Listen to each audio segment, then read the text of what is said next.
Good afternoon, Dylan. It's Friday, and I'm still in front of my bookcase, not visiting anywhere awesome today.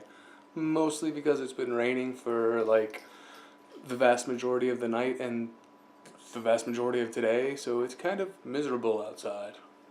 And generally just not a good time to be out there with anything that's fancy or electronic that you don't want to get wet. So, today comes from inside.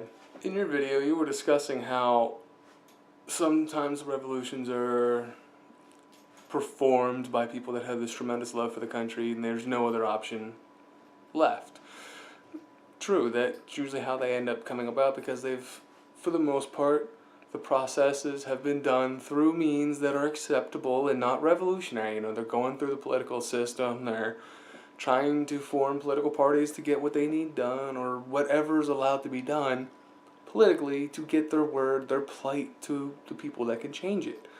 And for whatever reason, nothing is done. So the resentment and the desire for change grow. And something happens. Something causes that pressure to release. Usually it's just the idea that a revolution will fix the problem. And then you start down that very rocky, dangerous road of trying to fix it without causing violence that usually ends up causing a tremendous amount of violence. And sometimes I wonder if violence isn't just another aspect of what it means to be a human, these violent, volatile, emotionally charged creatures. But I'm not a psychologist, I don't know human beings that well, even though I am one, so that may just be a completely and utterly false statement, and we've just got some very, very public outliers that everybody sees, even though the majority is not that. I don't know.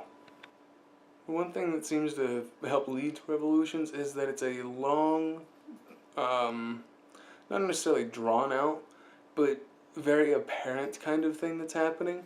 There's usually years of build-up before it. There's a ton of resentment and dissenting opinions among the populace and the people in charge or the two opposing groups or whatever.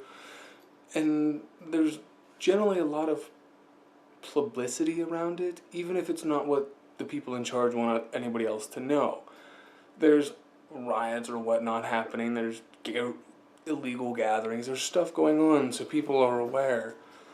It's just when it finally goes from more peaceful to more destructive is usually the break point that I don't usually know when happens. And I don't think that the government or the entity in charge knows when it's going to happen either. They just hope that it never will and the people will get tired. But most revolutions seem to push well beyond that into something far more terrifying. Anyway, Dylan, that's all I've got for today. I will see you on Monday. Have a good one. Bye.